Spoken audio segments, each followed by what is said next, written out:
I published a new blog post earlier today, December 18, 2025, discussing my trades over the past few days.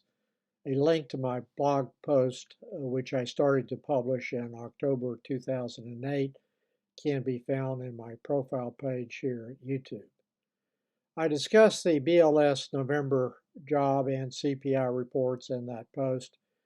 Investors like the CPI report with the annual inflation rate reported at 2.7% through November compared to the consensus estimate of 3.1% predicted by economists who have their own data sources. The BLS basically acknowledged that the report was unreliable since the shutdown kept the BLS from gathering data until after November 15. I'm simply not going to pay any attention to that report and will simply wait for the BLS CPI report for December, which will be published in January 2026, since it will be based on full months of data and can be compared as far as the annual inflation rate goes to December 2024.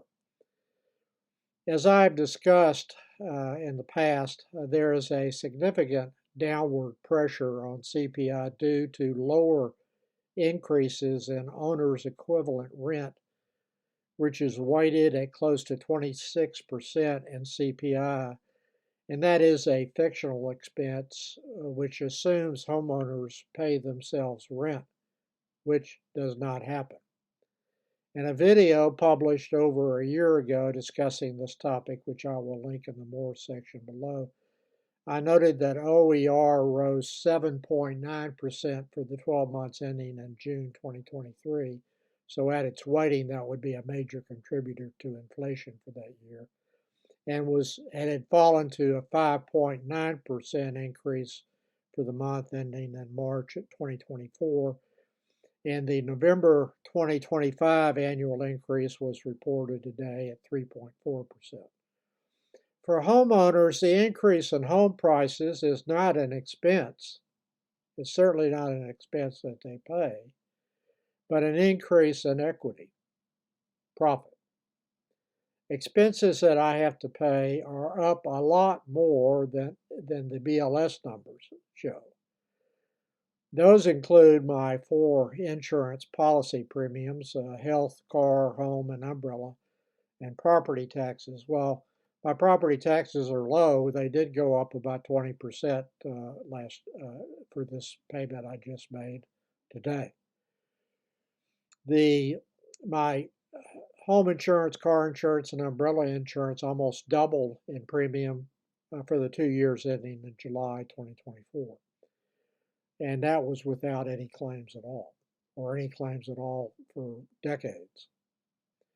What I'm doing with my investments now has almost nothing to do with my opinions about inflation, real GDP growth, emerging stagflation, and unemployment. The job market is unquestionably weak. I'm simply attempting to replace some of the lost interest income that I expect in 2026 from purchases of Treasury bills at auction, Treasury money market funds, and to a lesser extent from corporate bond interest payments. The focus remains on that income replacement on buying beaten up dividend paying stocks that have yields over 4% at my purchase prices. Many of those stocks are in the equity REIT sector, and they're not hard to find because that is a beaten up stock sector. I'm also increasing slightly my allocation to equity preferred stocks, which I view as a disfavored asset class since it combines the worst features of equity and bonds into one security. While classified as equity, the preferred stock does not represent an ownership interest in the business, a critical omission, and the main reason for owning equity. The fixed coupon dividend payments resemble the coupons from bonds but lack the protection of bonds. with the most important being that senior debt payments for senior unsecured debt cannot be deferred or eliminated outside of bankruptcy. They have to be paid or the company goes into bankruptcy. Whereas the preferred stock issuer can eliminate a non-cumulative preferred dividend or defer a cumulative dividend, provided the stopper clause, which I've discussed many times in my post and here on YouTube, is not activated by paying a cash common stock dividend, a junior security to the preferred stock, or using cash to buy back common stock.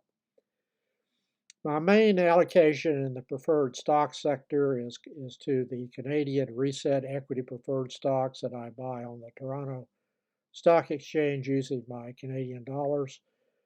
And the ones that I own now pay a spread over the 5-year Canadian government bond, and they reset the coupon every 5 years with call protection to each of the 5-year reset dates.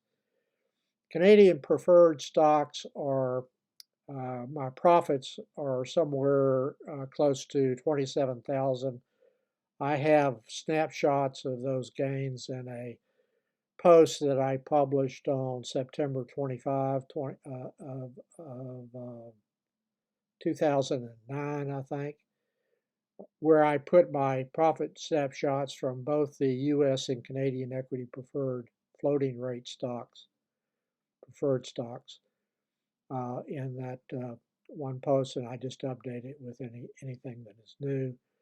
The exact number on the Canadian dollar realized gains from Canadian preferred stocks is 26,919 Canadian dollars in realized gains, and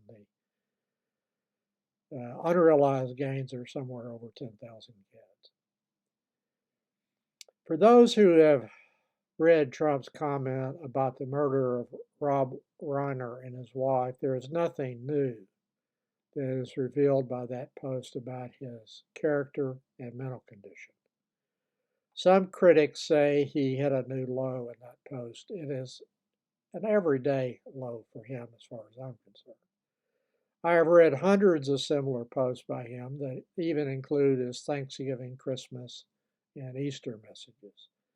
All of those posts that I'm referencing here could only be written by a psychopath. A person who is not a psychopath could not write them.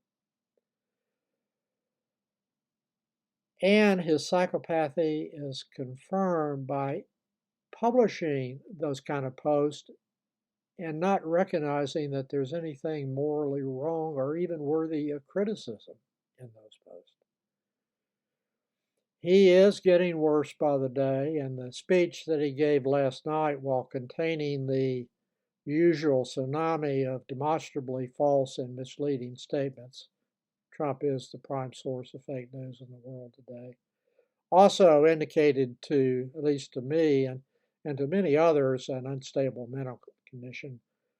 The mental illnesses that he suffers from are and what I would describe, in my opinion, as early stage dementia of the U.S. president has not yet been factored into stock prices. There's no telling what will happen over the next 3 years.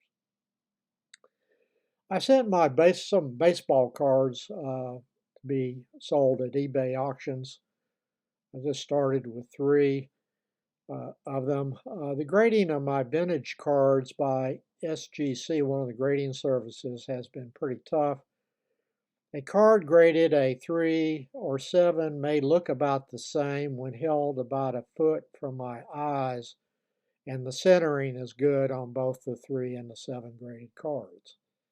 But under magnification, certain flaws become evident that knock the grade down, including a lack of sharp corners, wear on the corners, paper loss on the edges or corners, somewhat faded color, or jagged edges created by a lack of a good cut from the paper cutting machine that cut the card from the paper sheets. This is my Mickey Mantle card that I previously referred to. It's a 1958. And if you look at that card from like this distance, it's very well centered. Almost none of the cards from that era are centered this well. In fact, the centering on that card is the same as the ones that I looked at earlier this evening that had been auctioned at an 8 grade. But when you look at it real close, the issues that I just described, paper loss, some rounding of the edges, some jagged cuts on the edges appear, and that's enough to knock the grade down from an 8 to a 3, even though the centering is great on the card. The 1958 Mantle card that was in a 3 grade was last auctioned at $567 and at $4,377 in a 7 grade and a $92,145 in a 9 grade. So it makes a lot of difference where the grade is. The main card that I set off to be auctioned is my 1954 Hank Aaron rookie card. It was not in great condition. It was graded at 2.5 by SGC. I'm expecting about $3,000 from the auction. I paid about $100 for that card around 45 years ago in the condition that is the same condition that it is in now. The last auction for a 9 grade was $600,000. So that's some real money. But I'm going to make a good profit on that card. As I said, I bought it for about $100, and maybe it will sell for $3,000 or so.